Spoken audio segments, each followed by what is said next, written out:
Does following a ketogenic or low-carb diet make you have more heart attacks? Does it take your cholesterol to dangerous levels? Have hundreds of thousands eliminated carbohydrates to control their diabetes or lose weight? Have they done well? The question is especially important considering that 20% of Americans cut out carbs from their diet in 2022.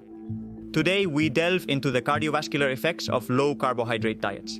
And for that, we will look at this study recently published in the Journal of the American College of Cardiology, the Journal of the American College of Cardiology. Today's study is a prospective cohort study in which a carbohydrate-restricted diet is compared with a standard diet. You might ask, what is a low-carbohydrate diet? How was it defined? Well, a low-carb diet was defined as one that includes less than 100 grams of net carbohydrates per day, or these represent less than 25% of total daily energy, while fats provide more than 45% of total daily energy. And what did they find? Well, they found things that were interesting and somewhat concerning. Among the participants, those who followed low-carbohydrate diets had higher levels of low-density lipoprotein cholesterol and apolipoprotein B. 11.1% of those who restricted carbohydrates had a low-density lipoprotein above 193 mg/dl, which is considered severe hypercholesterolemia. What are the cardiovascular implications of this situation? Did they die more? After nearly 12 years of follow-up, 9.8% of those on a low-carb diet had a cardiovascular event, compared to 4.3% in the standard diet group. This implies a risk of having a serious cardiovascular problem, a heart attack, an ischemic stroke, 2.2 times higher than the control group. So yes, they did die more. To validate such results, we must compare them with findings from similar studies. For example, in the coronary artery risk development in young adults study, those who restricted carbohydrates had greater progression of arteriosclerosis over 8 years of follow-up, especially when carbohydrates were replaced with animal fat. And results from 9 other prospective studies found that the lower the carbohydrate intake, the higher the risk of mortality from any cause and cardiovascular causes. I gave you a crucial clue that I'll explain with 2 examples. Manuel wants to go on a low-carbohydrate diet. Why? To lose fat. He saw that it's very good on YouTube. Manuel removes cereals, tubers, legumes, and fruit from his diet and replaces them with bacon, offal, eggs, butter, and grilled red meat whenever he feels like it. Sophia, Manuel's friend, also wants to go on a low-carb diet. She removes cereals, tubers, legumes, and fruit from her diet and replaces them with avocado, seeds, nuts, some cheese, oily fish, and white meat. She includes plenty of vegetables and greens in nearly every meal. Both have opted for a low-carb diet, but the impact on health from one option or the other is completely different. Evaluating the quality of the diet in this type of observational studies is very complicated. Why? Because we usually only have access to questionnaires completed by the participants, and these are entirely inaccurate. So the million-dollar question, is eliminating carbohydrates bad for the heart? It depends, but sometimes yes. Let me explain. What are hyperresponders? A profile of patients worsens the lipid profile considerably when they eliminate carbohydrates, greatly increasing their cholesterol figures. In the study I'm referring to, severe hypercholesterolemia was twice as prevalent in the low-carb group. This makes us think that restricting carbohydrates is not for everyone. In fact, that's exactly the title of this work. It explains that many of these patients who greatly increase their cholesterol have a high genetic risk, sometimes determined by the apolipoprotein E genotype, E2E2. But Borja, didn't those who followed the low-carb diet improve at all? They had to improve in something, right? Well, yes, they improved in something. Not all changes were bad. The low-carb group had lower triglycerides and lower lipoprotein A. However, the increase in low-density lipoprotein and apolipoprotein B weigh more on cardiovascular risk.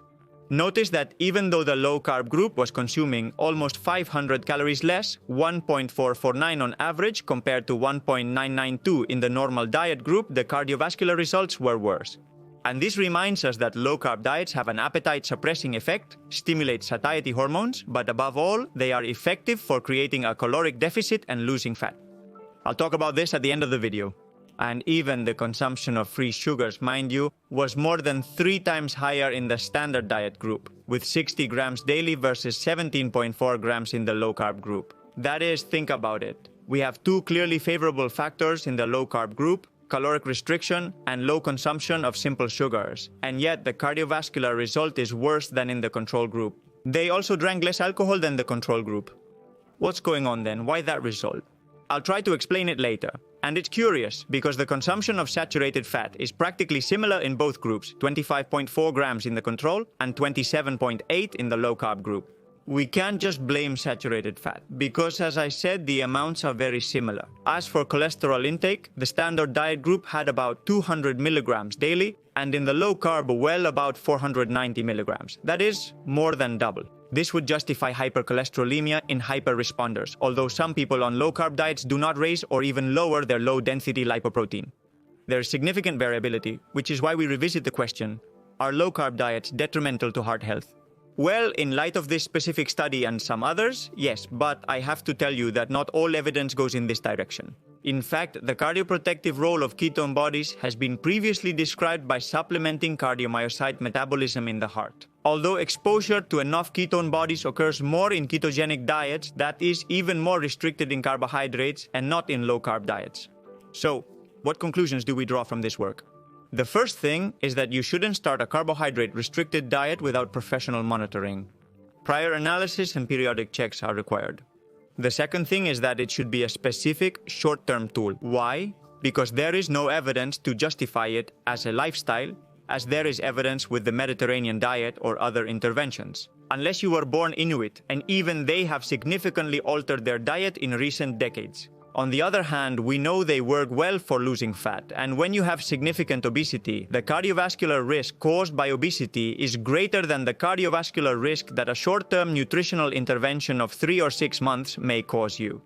The third thing is that if you start it and see that your low-density lipoprotein rises, and especially if it rises above 190 milligrams per deciliter, you should stop it. You should stop it, or at least get treatment. In this podcast episode, we discuss natural and pharmacological options for lowering cholesterol. Another interesting fact, 73% of the participants in the study of more than 2,000 people were women. This suggests that you women resort more to these types of dietary alternatives, and that carbophobia is a problem more present in women, something that is corroborated time and again in consultation. The fact that these results have been found in low-carb diets does not imply that they are also found in ketogenic diets.